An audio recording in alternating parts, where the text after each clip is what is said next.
All right, guys, boys, girls, whatever. Let's get into this once again. I'll do my intro as always. We're going through. I'm reading through the through the Bible NIV, the NIV translation. I guess I should probably include a background in these videos. This is Christianity, I guess. Well, not I guess it is. I am a Christian, and this Bible is according to the. I don't know about any other subsects. Is that how? I don't know how that works. I don't know. To be honest, I really don't know how the other branches, if that's the correct term to call it, but are and stuff. But all I know is that I'm a Christian, and this Bible is the translation and stuff, and what I'm reading through is according to that Christianity, and stuff. So yeah, NIV Bible, which is New International Version. That's what that means. It's the translation version, because there are different versions. You have the King James. You have the I don't know. There are others. Yeah.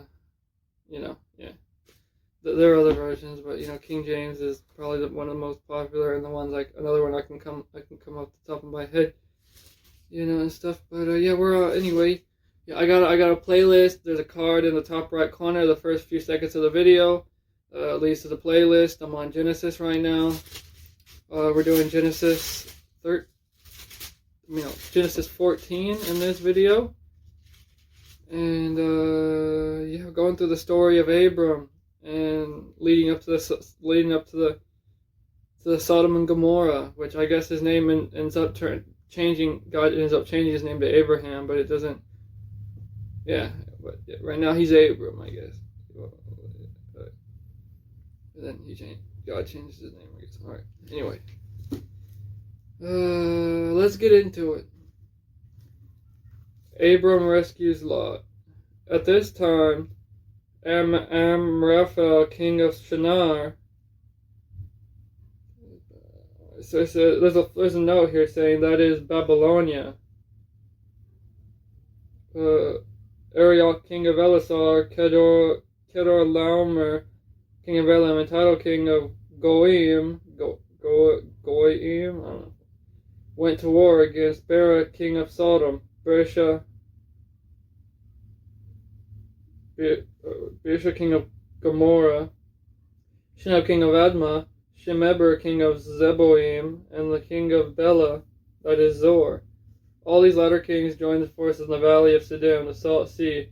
For 12 years they had been subject to Kedorlaomer, but in the 13th year they rebelled.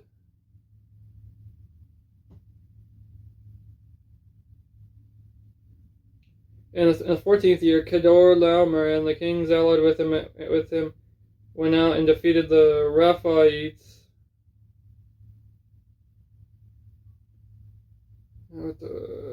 in Ashtaroth, Karnaim, the Zuzites in Ham, the Emites in Sheva Kiriathaim, and the Horites in the hill country of Seir, as far as El Paran near the desert. Then they turned back and went to En Meshpat, that is Kadesh, and they conquered the whole territory of the Amalekites, as well as the Amorites who were living in Hazazon Tamar. Then the king of Sodom, the king of Gomorrah, and the king of Admah, the king of Zeboim, and the king of Bela, that is Zor, marched out and drew up their battle lines in the valley of Siddim against Kedorlaomer, king of Elam, Tidal, king of Goyim, Amraphel, king of Shinar, and Arioch, king of Elasar, 4 kings against 5. Now the valley of Siddim was full of tar pits, and when the kings of Sodom and Gomorrah fled, some of the men fell into them, and the rest fled to the hills. The 4 kings seized all the goods of Sodom and Gomorrah, and all their food, and they went away. They also carried off Abram's nephew Lot and his possessions, since he was living in Sodom. Once one who had escaped came and reported this to Abram. the Hebrew. Now Abram was living near the great trees of Mamre the Amorite, a brother, great trees of Mamre the Amorite, a brother of Eshcol and Aner, all of whom were allied with Abram. When Abram heard that his relative had been taken captive, he called out the 318 trained men born in his household and went in pursuit as far as Dan. During the night, Abram divided his men to attack them, and he routed them, pursuing them as far as Hobah, north of Damascus. He recovered all the goods and brought back his relative Lot and his possessions, together with the women and the other people. After Abram returned from defeating Kedorlaomer and the kings allied with him, the king of Sodom came out to meet him in the valley of Shaveh, that is the king's valley. Then Melchizedek, king of Salem, brought out bread and wine. He was priest of God Most High, and he blessed Abram, saying, Blessed be Abram by God Most High, creator of heaven and earth, and blessed be God Most High, who delivered your enemies into your hand. Then Abram gave him a tenth of everything. The king of Sodom said to Abram, Give me the people and keep the goods. Give me the people and keep the goods for yourself. But Abram said to the king of Sodom, I have raised my hand to the Lord, the God Most High, creator of heaven and earth, and have taken an oath that I will accept nothing belonging to you, not even a thread or the thong of a sandal, so that you will never be able to say, I made Abram rich. I will accept nothing but what my men have eaten, and the share that belongs to the men who went with me, to Aner, Eshcol, and Mamre. Let them have their share. Alright. Yeah, so basically, wrap that up. The kings of Sodom and Gomorrah and fought with the other ones that conquered other territory, and then they took Lot, the kings and the other territories and stuff, the Laomer or whatever. We're gonna conquered Sodom and Gomorrah and stuff, and then Abram went out and recovered that and defeated them and came back and recovered restored the kings and stuff like that of Sodom and Gomorrah and stuff. So because he didn't want Lot to be he wanted to save Lot basically. And then he didn't take his share. Like he was told, oh yes, take all these goods. He was like, nah, I don't want to take all this, and stuff like that, because he I guess I'm pretty sure because I'm sure he knew of the wickedness that was happening in Sodom and Gomorrah, and he didn't want to profit off of that. So that's very interesting, because it's hard, people will find even in our day, just as any other age, it's hard not to take profit if off of someone you disagree with, if offered, and stuff like that. Greed entices people and stuff like that. I guess, for example, like we have this student loan debt thing, right?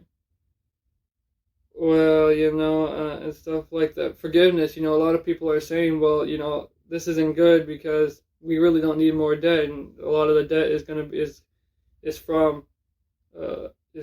lot of that that's going to be paid off is going to be paid off from like people that are making enough money to pay it back, and stuff like that. Like these people have, like, a lot of them have, or like highly paid people who went into, or they went into like some highly specialized and field that are making like a ton of money, and they should be able to pay it back and stuff like that. That's not going to help poor people really at all and stuff like that. And and also just increasing our debt, our nation's debt.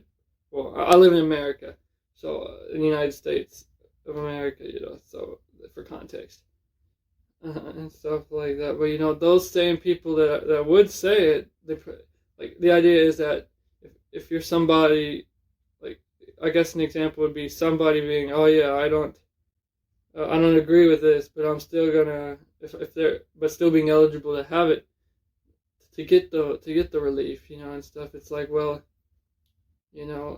stuff like it's kind of like that, Instead of saying, oh no, I don't agree with this, so I'm not gonna take it. That would be kind of equivalent, I think, or somewhat. Maybe I'm wrong, but I'm just thinking off the top of my head here, and stuff like that. Or kind of like me, I'm kind of like, I don't necessarily, because like I have Pell Grants and stuff like that for college and stuff, and stuff, and that's nice and all that stuff, and I'm like, well, surely I shouldn't receive this much because I got quite a bit for and stuff like that, but I still accepted it because I was like, well, on the justification that it's already allocated to me. I'm not just gonna say, oh yeah, take it back. That's kind of, sometimes I think, well, yeah, that's kind of the greed in me. I'm gonna take this money if it's offered to me, even though I have a kind of mixed view on the idea of these grants and of just getting money just for the sake of it, just for free, without earning it or anything. So I don't know, just a thought, and stuff like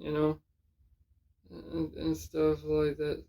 But so that's something I'm gonna really have to think about, and stuff like that, because when something's offered to you, it's kind of that you really want, despite the mean, like, despite there being like a moral conflict. It's just something to think about. I don't know, because you're enticed to take it, because our nature is is naturally sinful. We have the temptations of greed and lust and all those other, I guess, sins and stuff like that, our sinful nature. So yeah, I don't know. I'm definitely gonna have to put some more thought into that and stuff like that. But just a thought, not a oh, what's it called? A very well organized thought. But I'm just kind of rambling here. But I hope that some of it made sense. Oh gosh, probably didn't. But yeah. Anyway, that was Genesis chapter 14. Yeah. Yes. All right. If you have any thoughts down, put them down below and stuff like that. Check out the playlist and stuff like that. And yeah, I'll catch you in the next one.